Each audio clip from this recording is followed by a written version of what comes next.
Hey now, it's Ruben with Help Find the Others.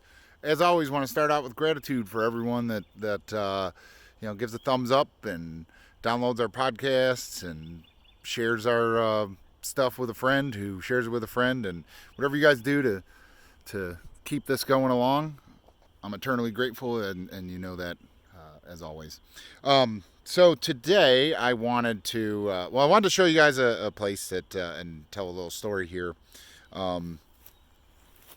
But I want to try to equate the story to the situation going on with the coronavirus epidemic in the world.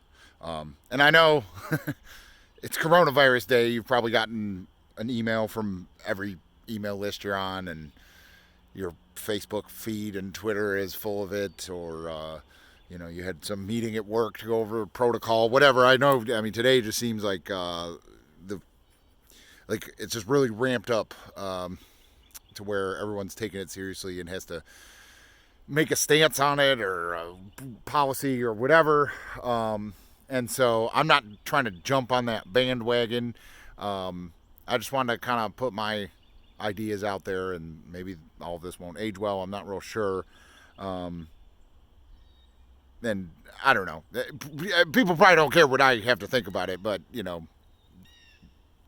some of you might, and you might find my view a little something to think about. So anyway, like I said, I'm not just jumping on the bandwagon. It's just I've just been thinking about it all day, and I figured I'd do this video. And like I said, I want to kind of tie my story into an analogy, kind of almost of the situation. So anyway, like I said, when I worked for the government, it was a invasive insect project, which is a health issue, but it's a ecosystem health or forest health situation. Which invasives the government chooses to go after, a lot of times, well, it's almost always based on money. But the project I worked on was a infestation in a small little town out here in Ohio, and the beetle went for unchecked for 10 years probably before the government became aware of it and then set up this quarantine, and it affected thousands of landowners and homeowners, and basically, if your trees were found to be infected, they were cut down no matter what. There's nothing you could do about it. And this was a multi tens of millions of dollars a year project that went to, private contractors to cut the trees down, as well as obviously some jobs in the government. So the quarantine, I mean, I don't know, it's 50 square miles, 100 square miles, maybe. Nah, maybe not 100. I don't know. It's damn near half a county in Ohio is where, at some part there has been a beetle found. Even if it's one tree, there's a buffer that has to be set up around every tree that is found infested, and it expands the quarantine. And it's pretty large. It's a pretty big area. In some ways, it's possibly even still spreading. So, if you can look behind me, I don't know how this will show up on camera, but it's a pretty nice patch of woods. Pretty big. I mean, it would take you. There's a creek. There's a river down there. If you walked all the way through those woods, it would take you damn near 20 minutes probably of straight woods. That's how big it is. Well, I'm going to try and spin the camera around. Well, I'm going to walk up a little bit here. So anyway, that is state park, public property, state property. Okay. And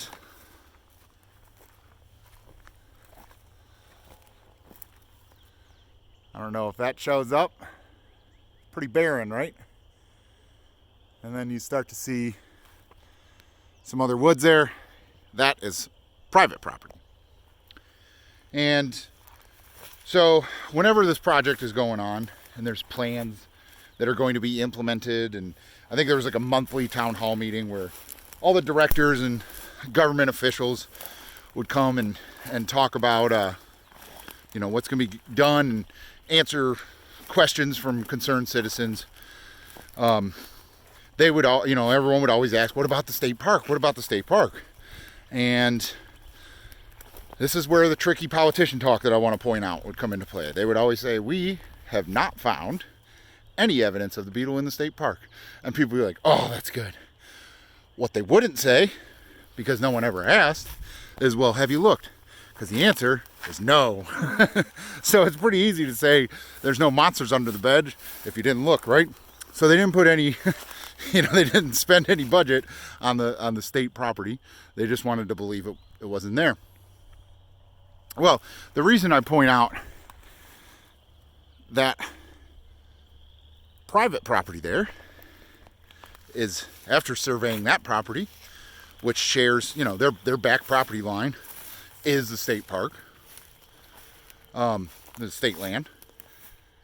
That property was infested. Probably 100 trees over the course of a couple years were taken out of there. Well, because it was so close to the state park, in the non-public meetings, the government would get together and decided the best thing to do would be to cut a buffer. So they all got together, and this was all contiguous forest, with the exception of like a sign, at the edge of their property that said entering state property. You would not know. It was just all forest. Like, there would be, instead where you see just little trees popping up there, that would just all be forest. Well, they decided that they were going to cut a buffer and just clear cut every host tree, which is a lot of different species of trees. The ones you see standing are ones that they're mostly cherries and beeches that this beetle does not affect. So those are left, but everything else cut to the ground. And word got out that they were planning to do that. They were going to cut this buffer. And so when they would have their town hall meetings, people would ask, like, what about the plans to cut in the state park? And the government was always and they told us to keep this narrative as well. The government was always very, very sure to say there are no plans to cut any tree in the state park because we have not found any beetle in the state park. Well, why that's tricky is that if you looked at the deed or just, the zoning or whatever, the property, this is considered wildlife management area and not park. Parks are for recreation. Wildlife management area is just for woods. And so when people, but people wouldn't, there's no sign denoting leaving wildlife management area, entering park. People would just call it all the state park, right? I mean, think about the state parks near you. There's hunting lands and stuff like that, but for the most part, everyone just calls it the state park, right? So when people would ask that question, they were sure to respond, there is no plans to cut any trees in the state park. And then one day, in came the bulldozers and the feller bunchers, and this was a massive, massive project. This area that's clear cut is, a couple hundred acres. I don't really know, but it was completely taken down to mulch. Which a silver lining in that situation is this is a premier mushroom hunting land now, because the soil is all decomposed mulch.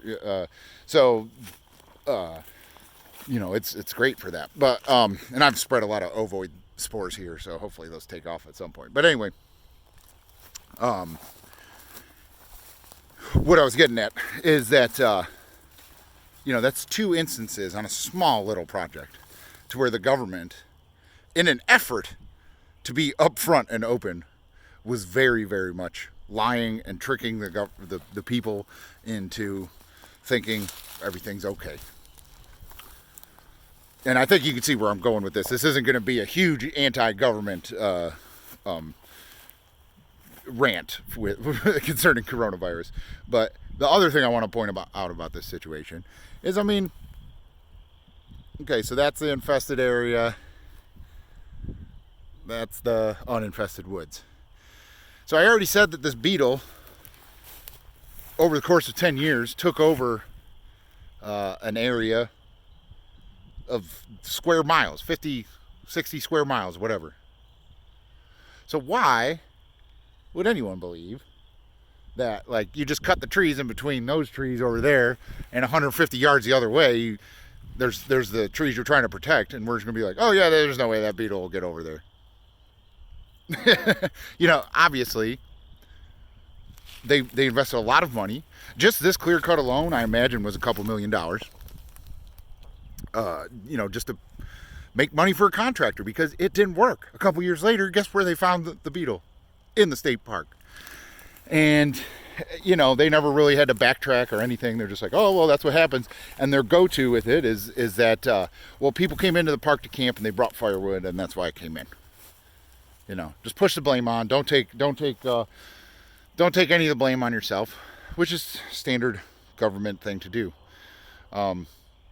So anyway, how I was going to relate that to the coronavirus is, oh, and the other thing I want to point out too, and this may or may not relate to coronavirus talk, but there was zero money put into the budget for conservation. Remember what I talked about in my last video about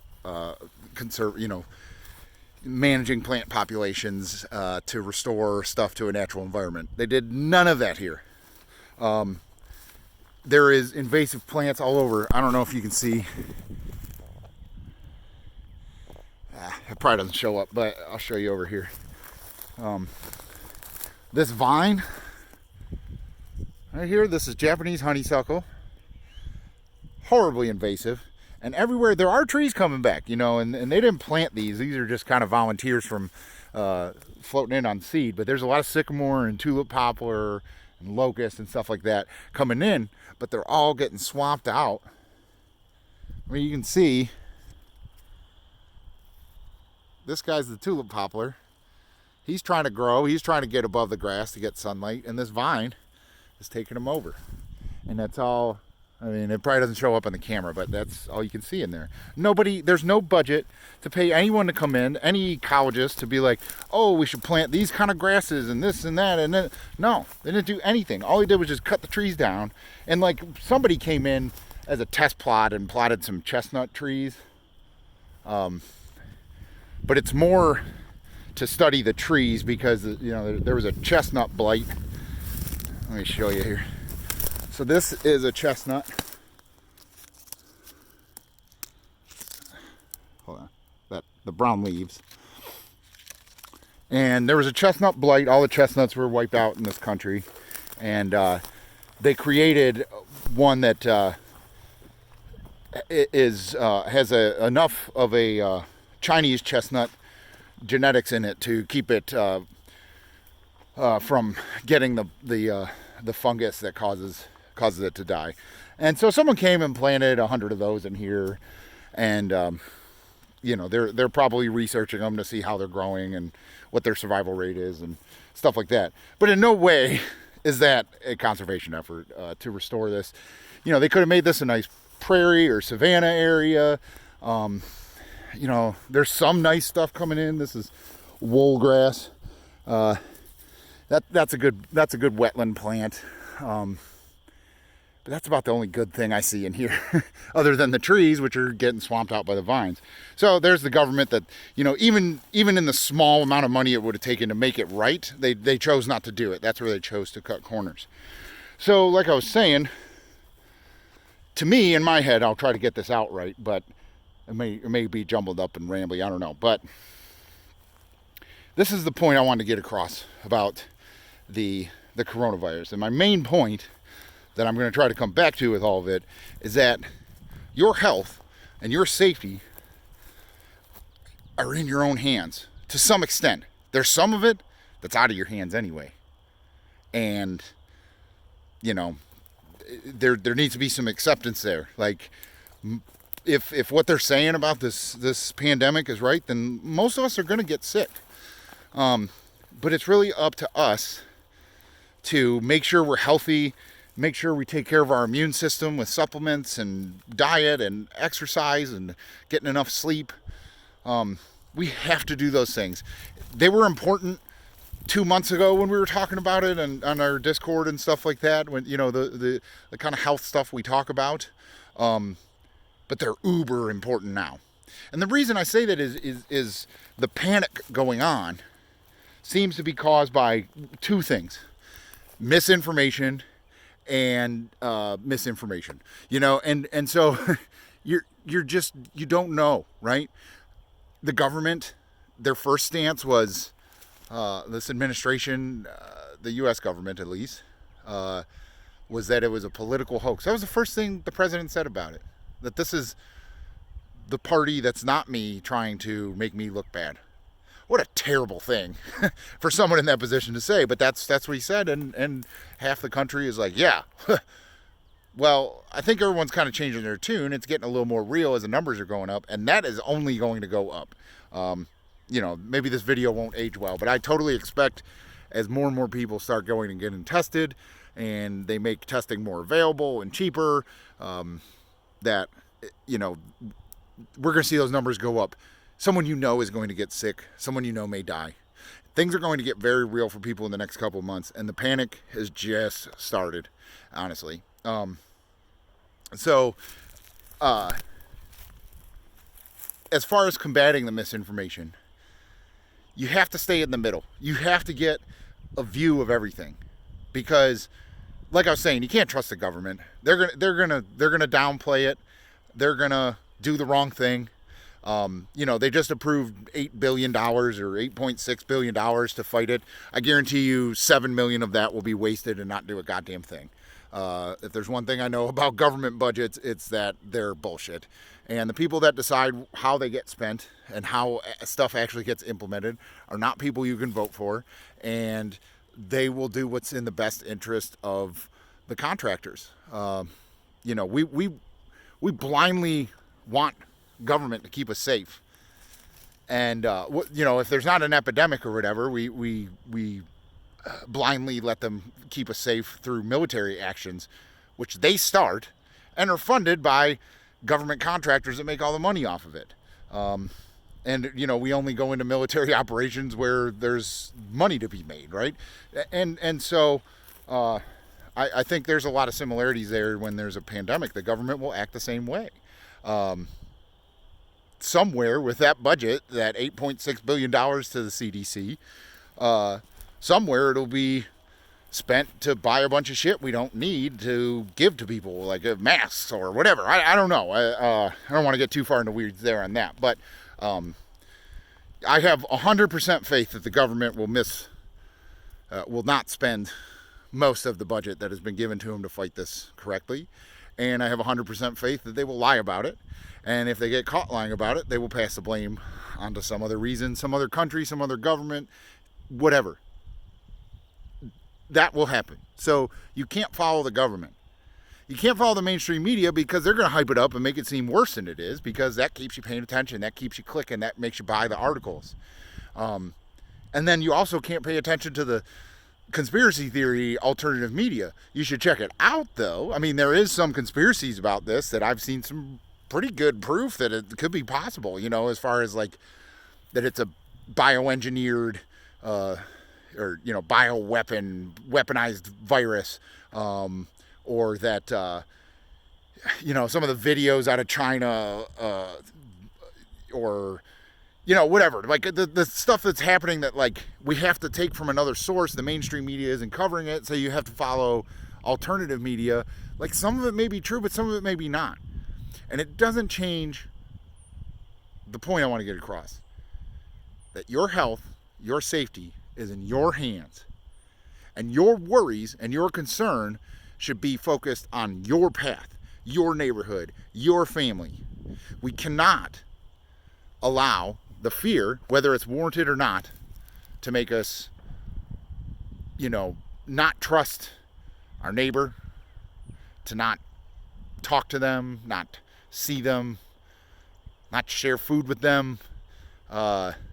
We cannot let the fear lock us in our rooms.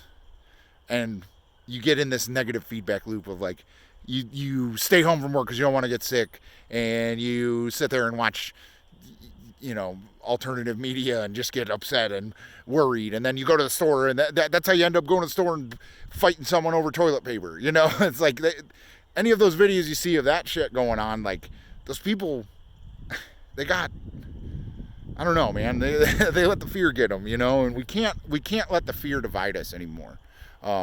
That's what I'm hoping is the silver lining out of this whole pandemic, is that the government mishandles it so strong that we finally lose that belief in the two-party system and stuff like that. Maybe that's a little wishful thinking, but still, that we stop worrying about like the government handling it, and we come together to take care of each other.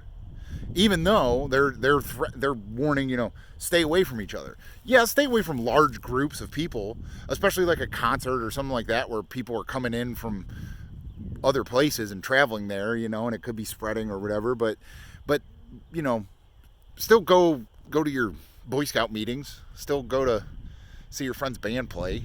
Still do the stuff in your community, And then as far as your own health, like we talk about, you got to take care of your immune system. Now is a good time to stop eating fast food. Not only because the guy making your burger doesn't have health insurance, can't go get tested if he's sick, and he also doesn't have any sick time, so he's going to work and he's coughing in your burger. Maybe it's time to stop with fast food and focus on eating salads and greens. I really, really, really, really recommend black elderberry extract.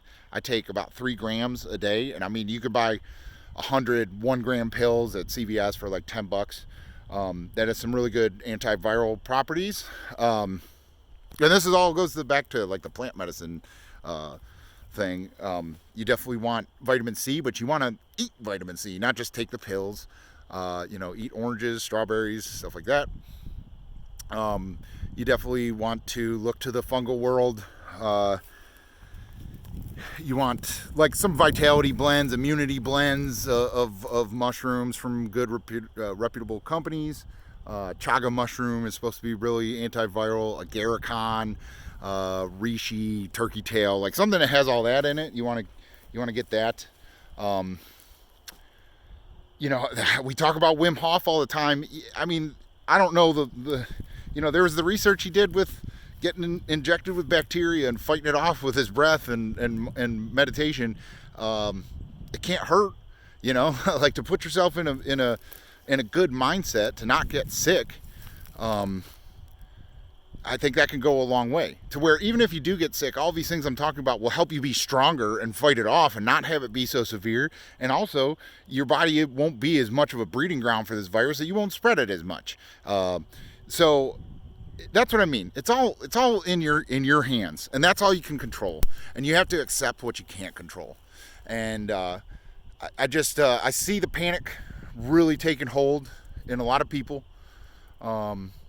and it's only going to get worse. A lot of the information I've been seeing from like actual doctors and not on podcasts and stuff like that, like not media hype, is that we've only begun the spread of this, and that it will spread to a significant portion of the world will get it.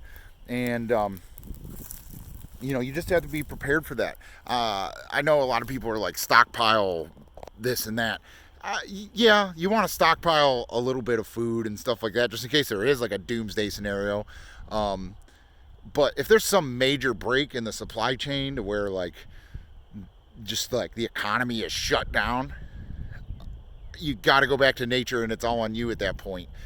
You got to learn how to feed yourself through hunting and gathering, and I recommend to start educating yourself on that now. Even if this isn't the pandemic or the panic that causes a doomsday scenario where you can't go to the store anymore, there's no food, and everyone's there's cannibal hordes roaming the world and whatever. Like, I don't think that's going to happen with this. But if like that's where your mind's going and you're freaking out, you got to prepare yourself and take that panic and that anxiety and make it a learning experience.